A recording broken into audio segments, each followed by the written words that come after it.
I stand unmoving in front of the door to the nurse's office for what feels like at least a dozen minutes or so.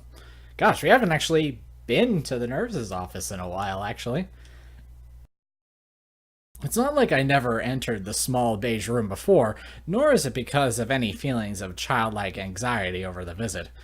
Maybe it's because the nurse's office is akin to a confessional, an admission that my body is flawed. The knowledge that such a fact is kept entirely confidential between the nurse and me hardly lessens the feeling.